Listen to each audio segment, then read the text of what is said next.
je suis opérateur du RAID, spécialiste au sein du groupe opérationnel de soutien technique, le GOST. Ma spécialité, elle consiste à déployer des matériels technologiques lorsque les situations rencontrées en intervention le permettent, c'est-à-dire des complications, des dangers avérés. Plutôt que d'envoyer directement des humains, on va envoyer des robots pour récolter des informations qui seront nécessaires à la prise de décision de la hiérarchie.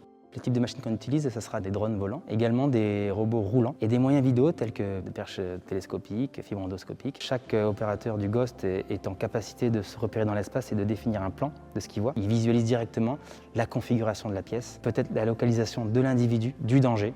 Moi, j'ai commencé dans la fonction publique en tant que gardien de prison. Je me suis ensuite dirigé vers la police nationale. J'ai commencé en commissariat, en service général, et ensuite j'ai basculé en CSI 75, la compagnie de sécurisation et d'intervention, pour ensuite me diriger vers la police judiciaire, dans un service spécialisé plutôt technique, opérationnel. Par cohérence de parcours, je me suis retrouvé à postuler pour le RAID, dans la spécialité de ce groupe technique en intervention. Ça fait depuis 2021 que j'ai intégré le groupe.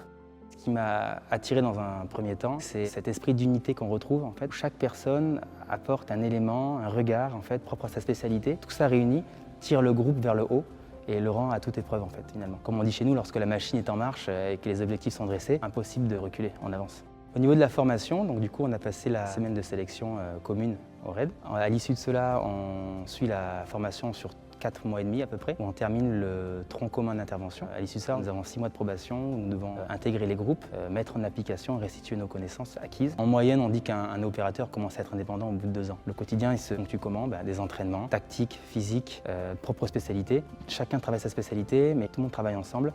Moi, je me rappellerai, en fait, je termine ma formation initiale en formation de télépilote de drone. Et le jour de l'examen, je me rappellerai toujours, j'ai mon drone en vol et j'ai mon téléphone qui vibre dans ma poche. Et je ne peux pas répondre parce que je suis en plein examen. À l'issue de l'examen, je décroche mon téléphone et en fait, c'est mon supérieur qui me demandait si j'avais réussi. À ceci, je lui réponds oui. Et il me dit, très bien, tu partiras demain à Mayotte. Je me retrouve du jour au lendemain à 8000 km de la métropole à faire du quadrillage tactique avec un drone nouvellement formé. C'est assez marrant parce que dans ce travail, en fait, il faut être prêt à être disponible et s'adapter. C'est un très bon souvenir que je garde et j'en suis fier. Ce qui est spécial, en fait, c'est cet esprit de camaraderie qu'on retrouve dans vraiment toutes les situations difficiles. On est dans des situations critiques où justement on est confronté à des niveaux de tension assez élevés. Et bien on arrive à garder la tête froide et au final on arrive à avancer ensemble, calmement, sereinement et à atteindre l'objectif. C'est hors du commun en fait. Je me dis qu'en fin de compte, je fais partie de ce groupe qui a déjà 40 ans. Ça motive encore plus pour justement soutenir ce groupe et l'amener vers le haut. Ça me rend fier au final d'être dans un groupe qui perdure, qui perdurera avec le professionnalisme dont il fait part.